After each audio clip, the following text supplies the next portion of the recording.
Confident last night going to bed, and some of you guys probably saw my tweet that we didn't want any drama here today, and there wasn't. So that was always a good sign on signing day. Just to take 20 seconds, there's a lot of hands that go into the whole recruiting operation, and especially during the season when coaches are busy with game planning and getting prepared for our opponents. I want to really thank my right-hand man, Aaron Hodges. This guy is a superstar in the profession. He's been with us for over a year now, and he's got a really bright future. Tim Hinton has been really great to rely upon as all of his experience as a college and high school coach. So I really appreciate his knowledge and expertise in helping with recruiting. My guys Anthony Coughlin and Ed Terwilliger are also in my office that do a great job for me. In the front office, the girls Katie, Megan, Taylor, and Alex are really helpful in setting up all the visits for us. This past year, we hired Zach Swartz, as Coach mentioned, to do all our social media. It was a home run hire. He's exceeded all expectations with his job, as you guys all follow on social media. And then our two Jedis, Sam Silverman and Kenton Stufflebeam, have been, here for a couple years now, and those guys are the best in the business, is what they do. And finally, also thank the Sasso staff, strength and conditioning staff, Ryan Stamper with his Real Life Wednesdays, our creativity team that meets every morning at 7 a.m. to help with recruiting materials, and then I'm missing other people, but Gene Smith as well for all of his support and taking the time to meet with prospects when we need him to. So that being said, be happy to answer questions. Start right here in front. Nope. Mark, can you describe how much bigger and more complex and ambitious your department is compared to when you started here? Yeah, when I first started, 10 years ago in this business, it was almost a one-man operation, and now all those names I just read off, we're talking about a recruiting army. And even here now, it's expanded. When I first got here, it was really just Greg Gillum and I kind of doing the majority of stuff, and as the number of players to watch expands, as the social media expands, as the nationwide search expands, you have to keep adding and adding, and now even the social media team is a team within themselves. So I think this operation is only going to continue to evolve and continue to grow, and just the nature of recruiting that keeps evolving and taking place. Mark, when you talk about all those things and the way you guys have expanded and added and evolved, what is it left for this to go? What is the next wave of this? I think the next wave is you're going to see it become have more personnel-specific departments like the NFL. I think you're going to start seeing, there's already 2 or 3 schools that have titles of general manager, and then you're going to see, just 20 people in a personnel office just cutting up film and doing film evals, and so I think that's going to be the next step, and it's just going to keep growing from there. Is any part of that hard to believe or trouble? I don't know how you evaluate it yourself, that it's changed so much in 10 years, and if it continues to grow, I don't know, do you think that that's good for the game? Or? I think any time that the support staff can assist the coaches and make their lives easier is a great thing, so they can focus on our current team and games during the season.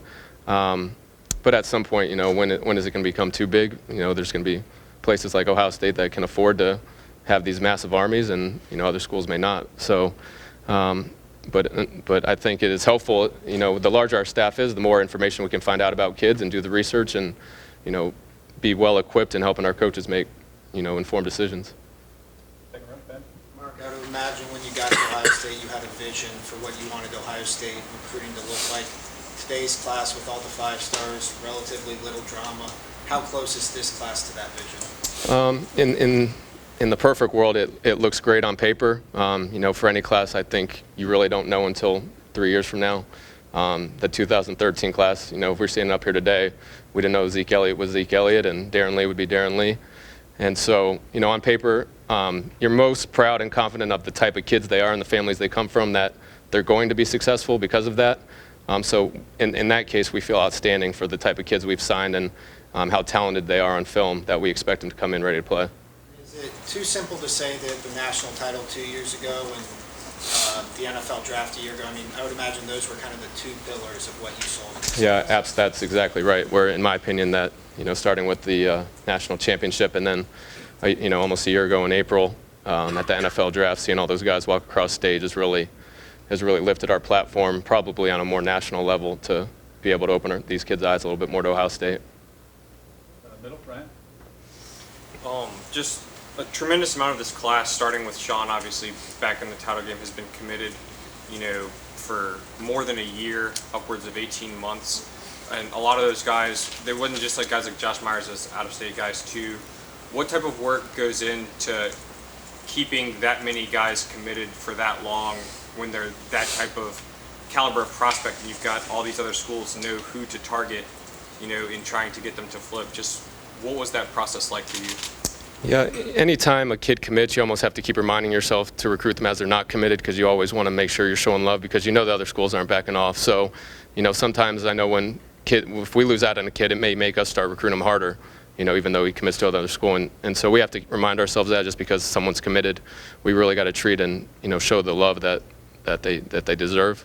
You know, anytime you get out of the, you know, our 8-hour radius, you know, the percentages go way down. So those are the guys that we really have to focus on, and, you know, we're going to be in a fight till that name comes through the fax machine or on signing day. So, you know, Sean Wade, you know, and specifically, we have not had a great track record down in Jacksonville with kids who have committed to us. So give him and his family a lot of credit for sticking firm. You know, he took a lot of trips, and we even encouraged him to take his trips. But at the end of the day, we said, you pick what you feel is the best, and he picked Ohio State because of that. So, you know, we're really proud of his family and Sean for sticking with it. 21 signees, it's a relatively small class for you guys. What do the numbers look like for 2018? You think it'll be a bigger class? I was looking at it today. I think we have, I forget the number of seniors. I want to say more than the 14 seniors maybe going into next year. First this year we had 5, so we knew that was going to be small as it is. So we have a bigger starting ground. You know, in our eyes, there's probably going to be, as usual, guys who leave early for the NFL draft. So we keep some of those names in mind as projections. But I think you'll always see us get to at least 20, you know, and then the big years to 25. You talk about names with the 2018 class. I know you guys have 2 verbal commitments. Do you feel like a rash of commitments is coming in that class? Because I know last year you guys had 10 commitments already for the 2017 class. Yeah, you know, the coaches, they just finishing up this class, so now their focus is on the 18 class, and we have all the film prepared for them now, so they can start going and do their true evaluations on the 18 guys. So I think as they get their lists in order of how they rank them, I think during the spring is when you start to see the guys will really start to push for commitments and through the summer to get a good foundation of the class. Urban mentioned it, but the NCAA might look at the early signing period in December, might vote on that in the spring. And for a guy like Elijah Gardner, if you were a year younger, this might end up way different. For that type of player and for your recruiting efforts, do you expect the landscape to change at all? Yeah, I think it will. I'm interested to see how many kids will actually decide to sign in December if they have that opportunity. You know, in the positive aspect is, you know, the J.K. Dobbins of the world, you don't have to worry about recruiting them for, you know, a couple more weeks until they get here. The negative is if a kid signs with another school, that coach leaves, position coach leaves, school gets in trouble, then what's going to be the procedures for that? So there's still some questions on how it's all going to happen when it does happen.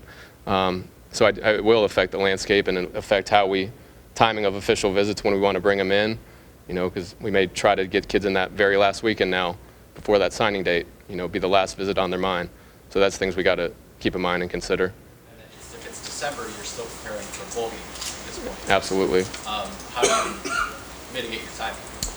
Yeah, I think just like any visit during the season, you know, the coaches are going to be getting prepared for the bowl game, and then, you know, myself and my staff will have the large chunk of the visit on our hands, and we'll just have to make sure the kids have a great time as we do now.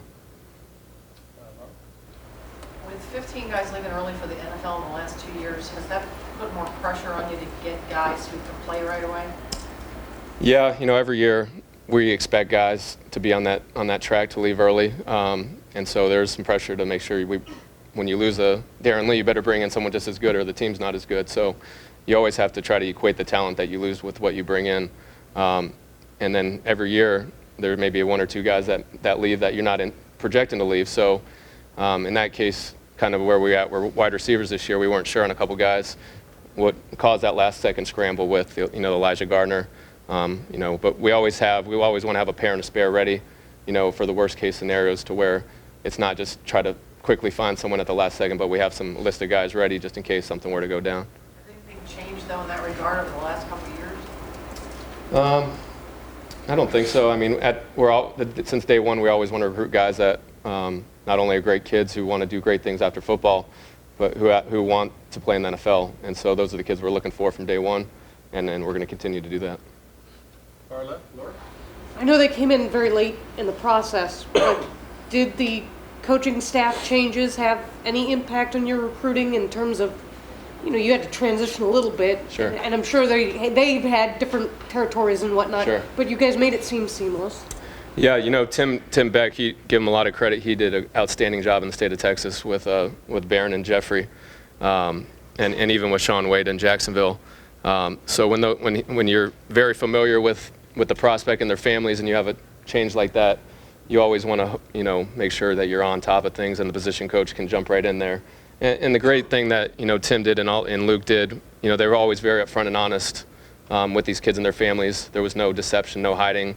When they knew they were going to be leaving, they were very upfront with the family. So I think the families really appreciated that and made the switch a lot easier. Maybe more of an urban question, and if it is, I'm sorry, but when you help to arrange the recruitment of a quarterback, and you're getting guys out of Las Vegas and Texas, is there any emphasis on, hey, let's get some film of them playing in Ohio-type weather, or is the philosophy that a quarterback that can throw in the desert can throw in the Arctic? Yeah, it's a good question. It's hard to simulate, obviously, so it's hard to project that. I don't know what the right answer is into how you would evaluate that, but I do know when we did recruit Joey Burrow, who was not a very highly recruited guy, but there was a lot of emphasis placed on him versus the other one or two kids we were recruiting. This kid's played in Ohio, he's played in the cold, he knows what the rivalry means, and so that really helped Joe's stock in our eyes. So in that case, him versus a kid who maybe we saw as an equal talent in Texas or whoever it was, Joe got extra bonus for in our eyes because of those reasons. And final few questions, Ari.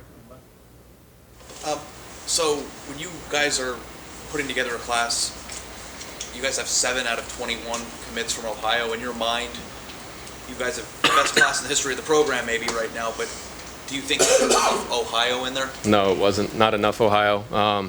That's something we want our percentage to be much higher on. There's too much talent in the state, but at the same time, we're also searching for the best players in the country. So we always have to keep reminding ourselves, Ohio kids are our first priority. They will be. Sometimes we probably over-evaluate them because those are the kids we get to camp so many times. We know all about, versus a kid out of state. So we trust me, we place so much emphasis on the state of Ohio, and we're going to continue to and do our best to get the best players out of the state of Ohio. A lot about the NFL draft and the national championship you guys won, but you know as well as anybody that this class, from a number standpoint, with the 5 stars that you have in, is dramatically the best class you guys have put together. Why now, in your mind? Why do you think it all came together in year 5 or 6 it is now for Urban, and what kind of made it all mesh at the same time right now? Yeah, I think the 3 things are, 1, the national championship 2 years ago, and then last year with the NFL draft, and then finally just the evolvement and success of our Real Life Wednesday program, to not only be able to say here's what we do and have these great speakers who speak to our team, but to then show Billy Price doing an internship with Nike, to have Joe Burrow, Austin Mack, Sam Hubbard go to Goldman Sachs in New York. And so now these are testimonies. Like, this is our guys actually do this, instead of just having guys speak and giving us great information. But now we have guys in the real world doing these great internships. I think, that was huge for Barron and Jeffrey, and among others. And I think between those 3 different things I just mentioned is the huge success we've had. Down the left there with Doug. Did Beck try to recruit Browning and Okuda at Texas after he left Texas? Not that I'm aware. Is that a worry? Like when that happens, you think if he's a lead recruiter on those kids and then he goes to the state school? I think there's always, just the respect factor. He's got a job to do down there too. So they did go see JK. That was no surprise to us. So. How are you on numbers? I think we have you at 89 with this class and the guys on the current roster. Yeah, I'm not even sure where today puts us as, but we will be at 85 come August when we need to be. Okay. And you guys had a kid on a visit recently cited for marijuana possession. How does that happen? We educate our players as much as we can, and we try to do as much research on prospects before we even bring them up here. And I guess mistakes happen with the number of kids we bring up here. We don't want it to happen, and it's not a good reflection on us either. So we do as much homework as we can to avoid those situations, but we got a bad deal on that one. Is there any worry though about like whoever was hosting him or the guys on your end? I mean, we don't really. I mean, it's not a worry. I mean, obviously we worry every day about kids. It's college. We don't want our players doing that sort of things. But it's not something we go to sleep every night worried about that kids are going to have issues like that. We have a lot of trust in our kids, and we constantly remind them every day. Our coaches do. So we feel confident in the type of kids we bring in the program and that they make right decisions. Right here in front, Tim. Yeah, Mark, maybe y'all would have to work so hard if y'all weren't still cutting up film. No, I'm just kidding. Is Elijah Gardner a great example of the depth of the book that you guys keep or that you accumulate? Just can you just take me in a brief thing of first hearing about him to like having Urban Meyer go to Kemp, Texas, along with I think Kevin Wilson made that trip too. Yeah, Aaron, who I mentioned before, he was the one who actually found Elijah, just searching through names, and when the coaches, it was on a Sunday, Coach Meyer was in the office, and we started showing him some of these receivers that we had found, and Elijah was one of them. A guy we were very interested in then. We just figured we needed to get to know.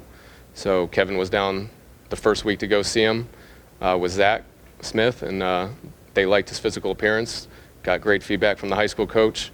And so then that next week is when we decided to fly Coach Meyer in, and he felt the same way those guys did, decided to bring him here on a visit, which was almost like a job interview for him, getting him around our players, constantly asking our players what he was like with them, just to make sure, again, we want to make sure we bring in the right type of kid, and all the boxes checked out positively for him, and we're glad he's a Buckeye.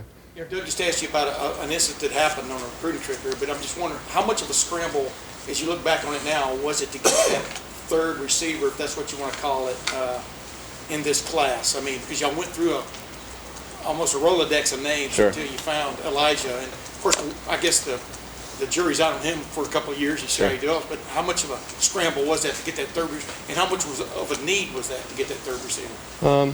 We felt it was fairly important, obviously, to do the search that we did. We play a lot of receivers, as you guys know. So one, to be able to have the depth, in practice, to be able to practice and give these guys the rest that they need in between practice reps, we thought was very important. So to bring a guy in who we know may be a little bit developmental, but who's a big, strong, fast guy, to give us some depth at that position here for the future.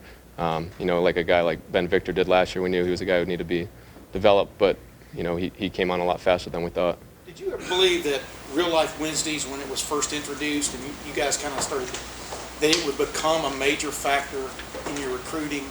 I mean, are you sitting here now a little bit?